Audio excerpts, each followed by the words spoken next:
Hi, thank you for joining us here at Christian Center of Fort Worth. Our prayer is that this message and this whole service will have a deep impact on your walk with Jesus Christ. Thank you for joining us. God bless.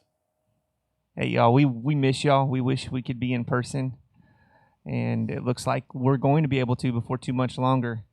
And so we look forward to that day. But it's so awesome that we get to do this through the internet.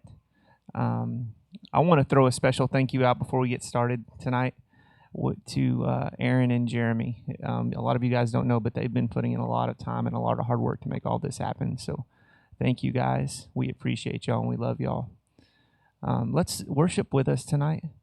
I know that life has been crazy lately. There's been a lot going on, but you know, God is still God through it all, and He's still worthy of the praise. He's worthy of the worship. So let's give that to Him this evening. Let's just strip ourselves of anything that we have going on or anything that can keep us from connecting to Him. Let's just spend a little time with Him because He's walking this out with us. He's with us through this. We're not alone.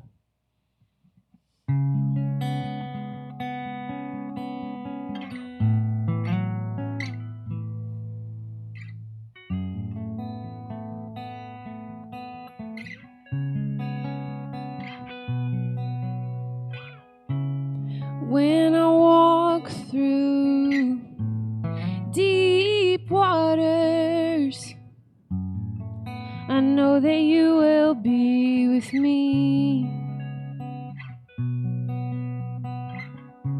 And when I'm standing in the fire, I will not be overcome. Through the valley of the shadow, I will not fear. I am not alone. No, I am not alone. You will go before me. You will never leave me. I am not alone. No, I am not alone. You will go before me. You will never leave me. And in the midst of deep sorrow, I see a light is breaking through. The dark of night will not overtake me. I am pressing into you. And Lord, you fight my every battle. And I will not fear, 'cause I am not alone. No, I am not alone. Oh, you will go before me. You will never leave me. I am not alone. No, I am not alone. You will go before me. You will never leave me. Lord, you amaze me, redeem me. You call me as your own. You amaze me, redeem me. You call me as your own. You amaze me, redeem me. You call me as your own. You amaze me, redeem me. You call me as your own.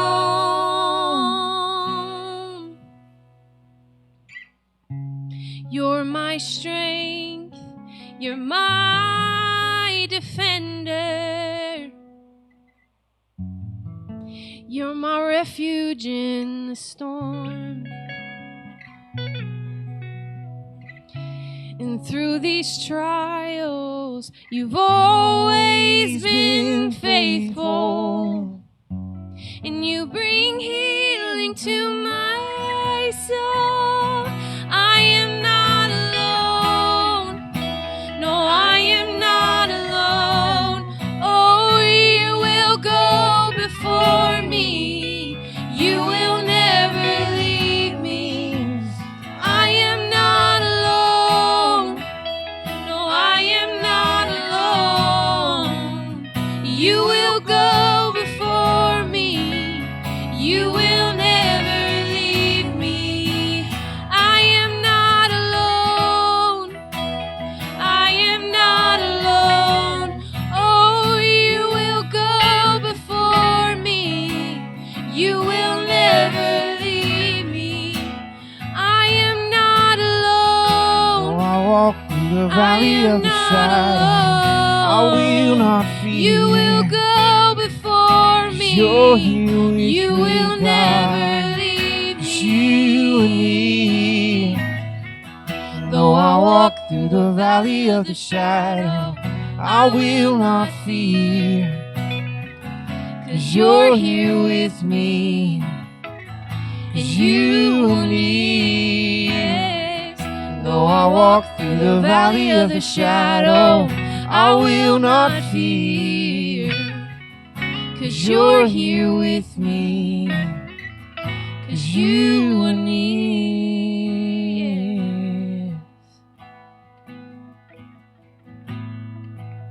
And I am yours. I am yours for all my days. Jesus, I am yours. I am yours. I am yours for all my days. Jesus, I am yours. I am yours. I am yours for all my days. Jesus, I am yours.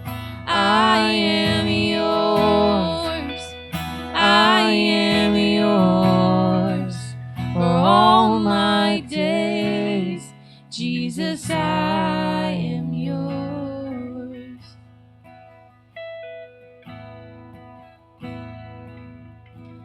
Love came down and rescued me. Love came down and set me free. Now I am yours. I am forever yours. Mountain high or valley low, I sing out and remind my soul that I am yours. I am forever yours. Love came down and rescued me. Love came down and set me free. And I am yours. I am forever yours.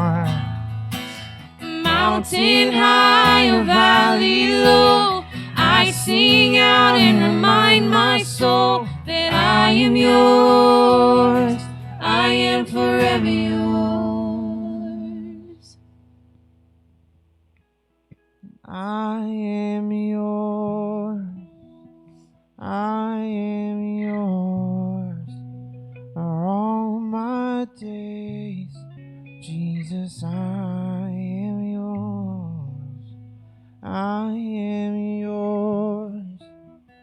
I am yours for all my days.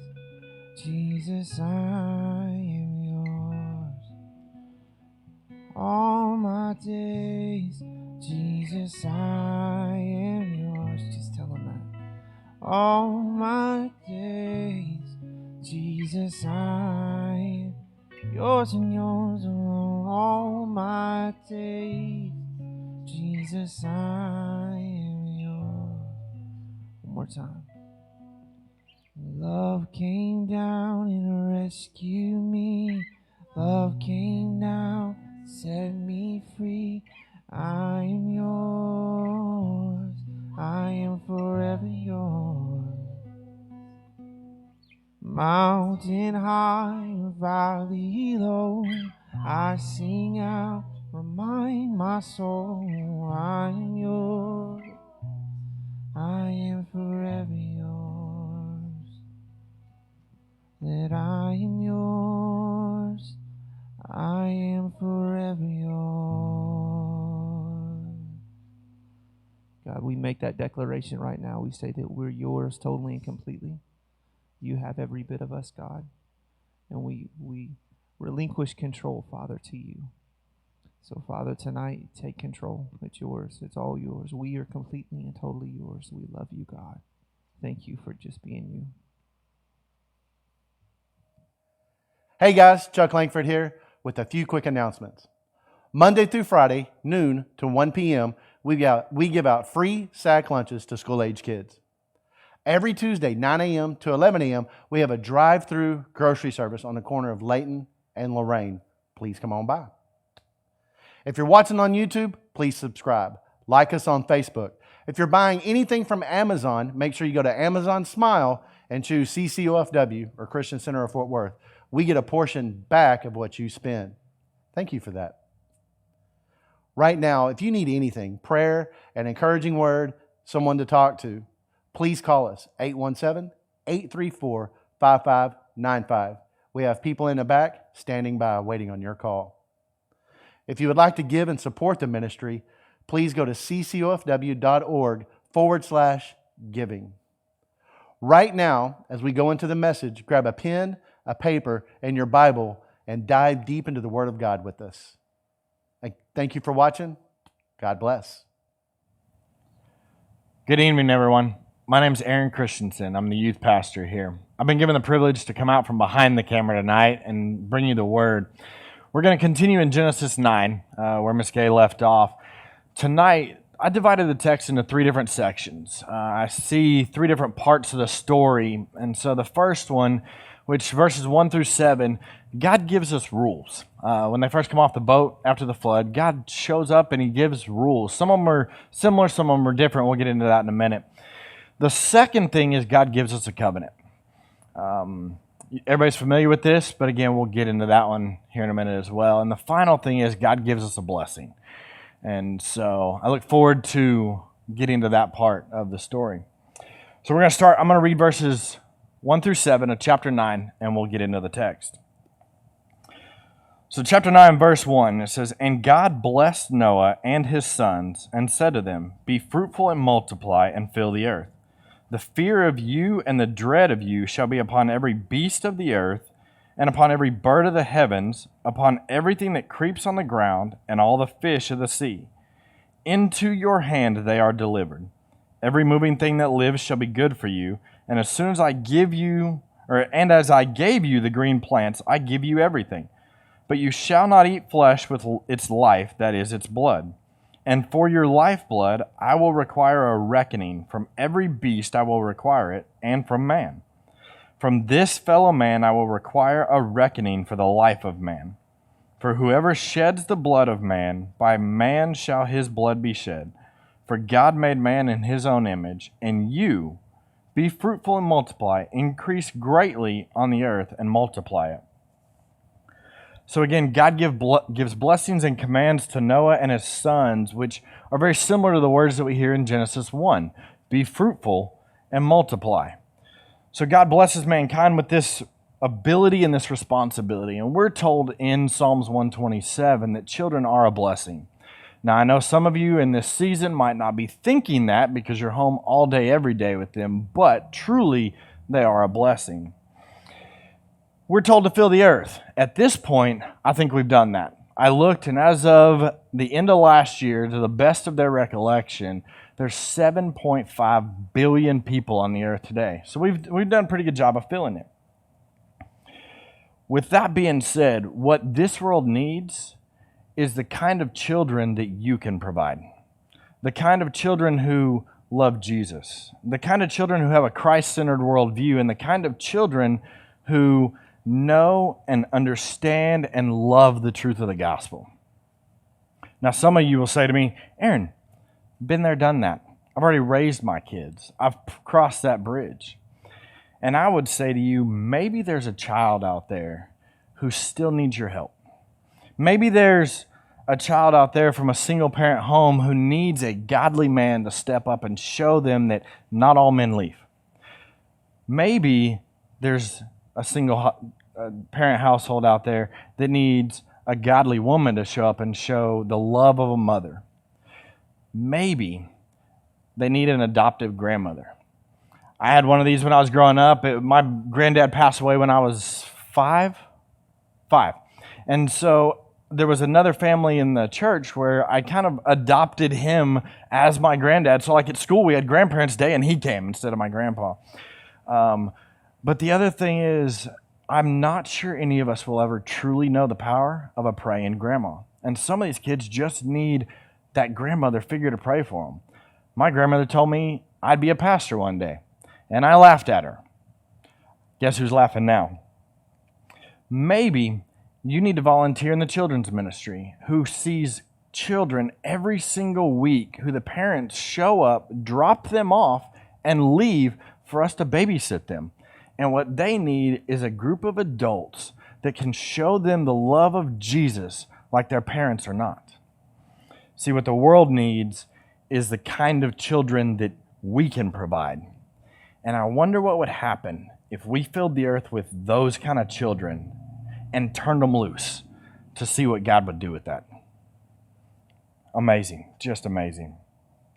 So we look down to verse 2 and we see that for the first time, the animals actually fear man. So before, like in the garden, like Adam is walking side by side with a lion, something we would never consider today. But now there is this fear that's innate in humans. I think about hippos and rhinoceroses. These are massive beasts. But if you get near them, their first instinct is to run, not necessarily to attack. So we see that. And then we see God expand the diet from just plants to animals as well, with one restriction. He says, don't eat the lifeblood. So again, similar commandments, but still different. And then we look at verse 5 to 6, and we're given a rule to protect life. God says anything that takes the life of a person, it will be required that the killer's life be taken as well. What he's attempting to avoid is the kind of violence that showed up before the flood. We don't want to duplicate that again. And so there's this justice and this almost design of possible government and rule that's got to be put in place to try and avoid that. Which brings us to verse 8 and following. God establishes a covenant. Now, anybody that grew up in the church, you're familiar with this story. And so we'll refresh ourselves with it. It says, verse 8, then God said to Noah and his sons with him, behold. Now stop there. Anytime you see the word behold in the text, you need to stop. You need to pause. You need to look and see what it is that God's trying to say. Because essentially what he's saying is, pay attention. I'm about to say something important. So, behold, or pay attention. I establish my covenant with you and your offspring after you, and with every living creature that is with you, the birds, the livestock, and every beast of the earth with you. As many as came out of the ark, it is for every beast of the earth. I will establish my covenant with you that never again shall all flesh be cut off by the waters of the flood, and never again shall there be a flood to destroy the earth. And God said, this is the sign of the covenant that I make between me and you and every living creature that is with you for all future generations. I have set my bow in the cloud, and it shall be a sign of the covenant between me and the earth. When I bring clouds over the earth and the bow is seen in the clouds, I will remember my covenant that is between me and you and every living creature of all flesh. And the waters shall never again become a flood to destroy all flesh. When the bow is in the clouds, I will see it and remember the everlasting covenant between God and every living creature of all flesh that is on the earth. God said to Noah, this is the sign of the covenant that I have established between me and all flesh that is on the earth. So again, God's promise of the rainbow. When it rains, we see the rainbow. we stop and we look, oh, isn't it pretty? Okay, when I'm driving in the car and Karis is with us, if she sees a rainbow, Daddy, look, a rainbow, a rainbow, a rainbow. That's her favorite color, is rainbow. I don't have the heart yet to explain to her that that's not actually a color, but many colors. But God says, I'm going to cause a rainbow to appear with every storm. It's a reminder to us of God's grace and mercy, that He's never going to eliminate life through water again in that same manner. And I think about the times that I see it, and I've been guilty of this. We look, we see the beauty, and we move on.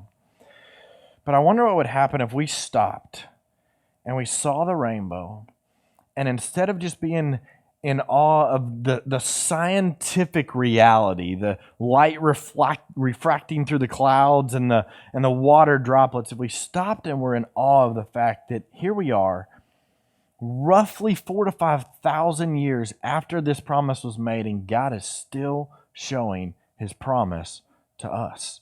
I'm never going to flood it again. It's a reminder of His provision, of His hope, of His grace, of His peace, everything that's there. I wonder if we stopped and just worshiped for a minute. Just sat in awe of who He is and what He's done, instead of like, man, that's some really cool light shooting through some water. Okay, and moved on about our business. I'm just in awe of 5,000 years later. It's still there. The promise is still there. That gives me hope that every promise we see from here forward, He's still going to fulfill. Which puts us to the final section of our text, and this is where we're going to spend the majority of our time, because I figure you've probably heard the previous before. I know I had. But as I got into this portion of the text, I found things that I'd never seen before. 35 years of being on this earth, 28 years of being a Christian, 7-8 years of being a minister and a seminary student, and some of this stuff I hadn't seen before in the text. So I want to bring that to you. We're going to start in verse 18 and go through the end of the chapter. The title of the point here, the title of the section is God Establishes a Blessing. So here we go to verse 18. It says, the sons of Noah went forth from the ark, were Shem, Ham, and Japheth. Ham was the father of Canaan. These three were the sons of Noah, and from these, the people of the whole earth were dispersed. So again, there's only 8 people that came off the ark, and now we're at 7.5 billion. So Noah began to be a man of the soil, and he planted a vineyard. He drank of the wine and became drunk, and lay uncovered in his tent. And Ham, the father of Canaan, saw the nakedness of his father, and told his 2 brothers outside. Then Shem and Japheth took a garment, laid it on both their shoulders, and walked backward, and covered the nakedness of their father. Their faces were turned backward, so they did not see their father's nakedness. And when Noah awoke from his wine and knew what his youngest son had done to him, he said, cursed be Canaan. A servant of servants shall be to his brothers. He also said, blessed be the Lord, the God of Shem, and let Canaan be his servant. May God enlarge Japheth, and let him dwell in the tents of Shem, and let Canaan be his servant. After the flood, Noah lived 350 years. All the days of Noah were 950 years, and he died. So, if we go back to chapter 8, the last thing we see Noah do is build an altar. He gets off the boat, he builds an altar. There's the first act off the boat. The second act off the boat that's recorded here is Noah, the man who was just found righteous, the same man who had favor with God and was saved from judgment, gets a vineyard, gets drunk, takes all his clothes off, and lays naked in his tent. I don't understand. I don't understand how God is judging sin. Noah sees this. And yet that's his first reaction. His first thought is to build an altar and then go get drunk. And then I realized sin floated above judgment. Sin floated above the water. And sin walked off the ark when Noah's family walked off the ark. Because Noah's family is the descendants of Adam. And we're told in Jeremiah 17:9 that the heart is deceitful above all else.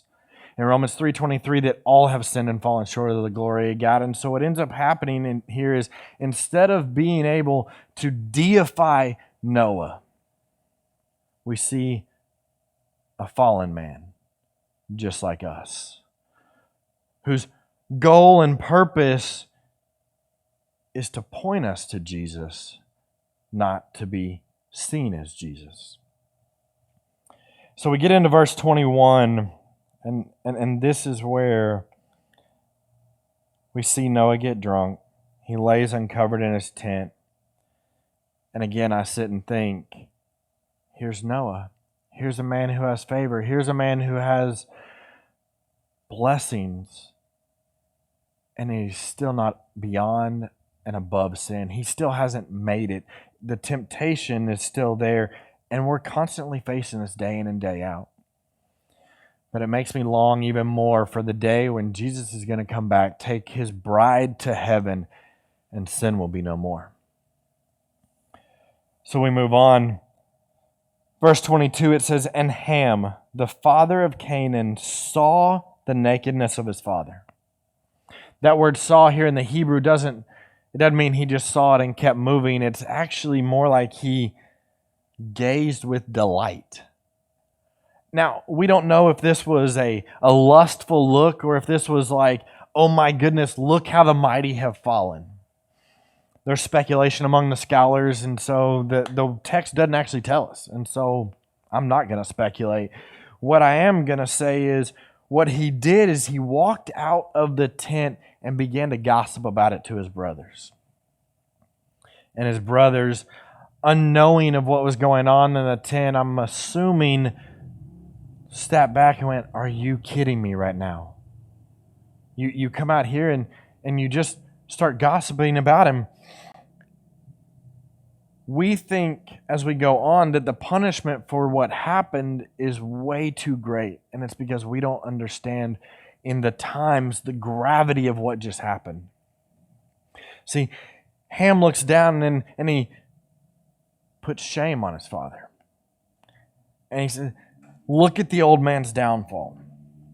But as we look further into the Bible, into the Old Testament, we see the fifth commandment, honor your father and mother. And it's given with a promise that you may have a long life. See, that commandment comes with divine retaliation. Because it's not like honoring your father and mother is just about your parents. Honoring your father and mother has to do with God's hierarchical system. It's the order that he put in place. And so when you dishonor your parents, you're looking at your parents and God and saying, hey, I understand that you put them in authority and in place over me, and I don't care. That's what Ham did here. Shem and Japheth,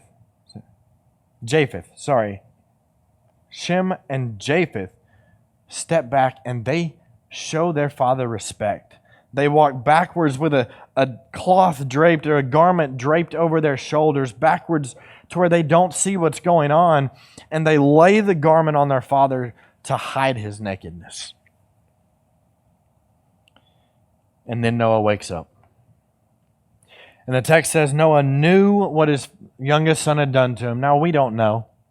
Maybe God told him, just like Adam and Eve, they knew that they were naked. It's just like a supernatural imparting of knowledge. Or it's very possible that he passes out drunk, he wakes up, and there's a random garment draped over him, and he's like, what just happened? And so he walks outside, and he's like, somebody want to tell me what went on? And the brothers then begin to explain to him, hey, this is what happened. At which point Noah's upset. And then in verse 25, we see, and this I did not know, I never saw this before, we see the only recorded words of Noah in 950 years of his life. Now, I'm sure that he did say other things, but for some reason, in his perfect knowledge, when this was inspired to Moses to write, he was told not to write anything else that Noah said. So the only recorded words we have of Noah are a blessing and a curse of his sons. Now that's very weird to me because we're told in 2 Peter 2:5 that Noah was a preacher of righteousness. And yet we're not told anything that he said. We don't have the ability to say, oh my goodness, what did Noah preach? Let me preach that. But what we're given instead is a life that preached righteousness. We're told in Corinthians gifts that are given to the believer. Some have the gift of teaching, some have the gift of prophecy, some have the gift of service, etc. Some people get to sit here in front of a camera and deliver God's word to you. But hear me, do not let the devil tell you that what I sit here and do is any more important than the preaching you do with your life. Because the truth of the matter is, the argument can be made that yours is more important. Because I have the ability to sit here and preach the word on camera and live it differently off camera. Your life preaches the gospel that you believe. And that's what Noah's did. So we go into the words of Noah, and hear me, these words had no magical powers. It's not like Noah had the power of God to actually bless and curse. What he's essentially doing is appealing to God, saying, because of this, I want you to bless this son. I want you to curse this son. And so we read, cursed be Canaan. Why Canaan? Ham's the one that committed the act. Why Canaan? In Jewish tradition, if you look at a child and you want to guess what they're going to be like, you look at their father. And depending on the actions of the father, you can kind of guess how the child will act. Because normally the children took the occupation of the father. And so you could look at it like Jesus. His father was a carpenter, so he's going to be a carpenter. And so I'm wondering if what happened was Noah looked at Ham and said, because of your wickedness, that is going to end up being taught to your son Canaan, and it will continue through generations on and on. And what we see is this curse, cursed be Canaan, a servant of servants shall he be to his brothers. We get deeper into the Old Testament. We see in Leviticus 18, 24 times we're told, we're given rules and laws against uncovering the nakedness of family. Just like Ham did. Now, in Leviticus 18, it's talking about incest. And there's some theologians that believe that that's actually what happened here. I don't know. I'm not going to speculate, but it's possible. We look a little further, and it's a constant story of the Israelites and the Canaanites. The descendants of Ham and of Canaan, as we see in Genesis 10:19. Okay, I'll look at that next week. The descendants of Canaan are Sodom and Gomorrah. One of their greatest sins is sexual immorality. And from there, we see Numbers 21, where Israel is told to go in, defeat Canaan, and completely wipe them out. Leave nothing, no woman, no child, no nothing. So this curse, this judgment that is put on Canaan here, we see fulfilled as we go forward in the text. And it makes me wonder, I said earlier, the children that you can provide, the children who love God, know the gospel. What if I told you that the sins you're walking in now will be amplified in your children? My dad had a phrase growing up that we never knew where it came from, so for his benefit and to give honest credit, I went and looked it up. And it actually turns out that it was John Wesley who made this statement, or who it's at least attributed to. And he said, what one generation tolerates, the next generation will embrace. Now, if you're not familiar with John Wesley, he wrote 6,000 plus hymns, many of which are used today. So this is not a non-believer, but a Christian who saw different periods of Christianity go on, and he looked and said, what one generation tolerates, another embraces. And that's again what we see here. Ham tolerated the sight of his father, and Canaan and his generations embraced it and made it a lifestyle.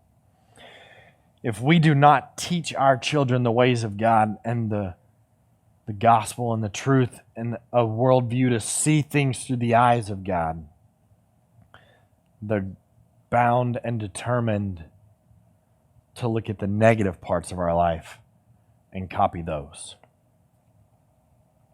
So on to a more positive note. Verse 26, Noah also said, blessed be the Lord. So he's blessing God. Why?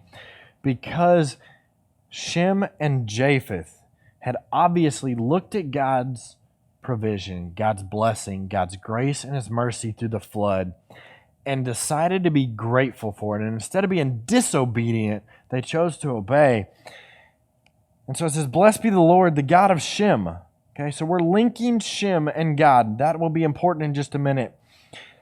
It said, and let Canaan be his servant. May God enlarge Japheth, and let him dwell in the tents of Shem, and let Canaan be his servant. So what we see as we go forward is Shem, from that word comes the word Semite. You hear that probably in politics all the time, in the church all the time. That word Semite is a word we use to refer to the Jewish people. And we now know, blessed be the Lord, the God of Shem, or the God of the Jews. And may God enlarge Japheth. Why does Japheth matter? So if Shem is the Jewish people, Japheth is the Gentiles. Okay, so may God enlarge Japheth. Obviously, there's more Gentiles than there are Jews in the world. And this is where it gets good. And let him dwell in the tents of Shem. So again, we look forward to what's going to happen because we know how this story goes. We know that the Israelites are going to wander in the desert. We know that they're going to have the Ark of the Covenant, and we know that inside that Ark, the presence of God is going to dwell. And so what it's saying here is, let Japheth dwell in the tents of Shem. Noah's saying, let Japheth have all the benefits of Shem. Let Japheth be a part of God's presence. Now again, we don't see this fully taking place until the New Testament. We look to Luke 3 in verse 36 and we see Shem in the line of Jesus. So we know that this is the bloodline and the blessing that God continues to create. As Gay talked, Satan is doing everything in his power to constantly attack the bloodline of Jesus. And God continues to redeem it. And here's another piece. Shem flows into that bloodline. This verse 27 is a foreshadowing of the conversion of the Gentiles that we will see in the New Testament church, especially looking into like Ephesians 2, where it says that the Jews and the Gentiles will be united together in the gospel. I'm grateful for that, because if it weren't for the house of Japheth and the enlarging of Japheth being brought into the house of Shem, I don't get the privilege to be a part of the house of God. So verse 28, it says, after the flood, Noah lived 350 years. All the days of Noah were 950 years and he died. So if we sit and we look, just to go back a little bit, we have Adam. Noah was born roughly, the best we can tell, 65 to 70 years after Adam died. And so it's possible, it's likely that Adam told the creation story to Noah's father, who passed it on to Noah, who then passed it on to Moses, or Moses' father. So 3 generations, 4 generations max. We go from Adam to Moses in a couple thousand years. Again, after this, at some point, the lifespan starts to go down. But 950 years, and we read all over the New Testament about the faith and the righteousness of Noah, a preacher who preached with his life. The flood is over. Life has begun new. God establishes rules. God establishes a blessing. God establishes a covenant. And I'm grateful that we get to be a part of all of that. We have a covenant that still shows today. We have a blessing that 2,000 years before Christ, God is setting into motion His plan to send Jesus to earth, to live the perfect life we cannot live, to die the sacrificial death that we all deserve, to be raised in 3 days to give us all eternal life. And here, God shows us His plan not only to save the Jew, but the Gentile as well. 2,000 years before Christ, we see the plan. 2,000 years later, we see it come into practice. And 2,000 years after that, we sit here benefiting from everything we see in this story. I'm grateful for this. I am thankful for this. And I go back to verse 7 as I close. It says, "And you, be fruitful and multiply, increase greatly on the earth and multiply in it." And so my question to you is this: are you being fruitful and multiplying? Now, for some of you, like me, you had kids. Box checked. You're good. But my question is not physical. My question is spiritual. You have been given the benefit of being brought into the tent of Shem, into the tent of God, into the tent of Jesus to dwell with Him. Are you being fruitful and multiplying that? Are you preaching with your life or even with your words to tell those around you of the hope and the peace and the joy that you have because of the Jesus that you know? Or are you keeping it all bottled up, keeping it to yourself, hidden away in a tent? Are you being obedient to be fruitful and multiply? Let's pray. Heavenly Father, tonight I pray that we would learn. God, learn from Ham's fallenness, his gossip to his brothers, his ability to look on sin without disgust. God, that we would learn from Shem and Japheth, God, that we need to be grateful for your righteousness, for your protection, for your grace that shows up in the flood. But God, that we would also realize that we're not beyond the point of temptation. And because of that, we need to go to you daily, asking that you would keep us from it. God, give us our daily bread, our provision to not sin. And God, I pray that you would give us, even in this weird time that we're at, we've been given tools of social media and cell phones to where we have access to those around us. God, let us be bold in our multiplying, bold in our preaching, bold in our acting of righteousness. God, that your name would be made great. And it could be said of us, "Blessed be the Lord, the God of Aaron, the God of John, the God of," insert your name here. God, we thank you for everything you've done for us. We thank you for your Son, for his sacrifice, for his life, and for his resurrection. God, we thank you, we praise you, and we bless you. In your name, amen. Thank you for joining us today. If you want to know more about Christian Center of Fort Worth, please visit our website, www.ccofw.org. God bless.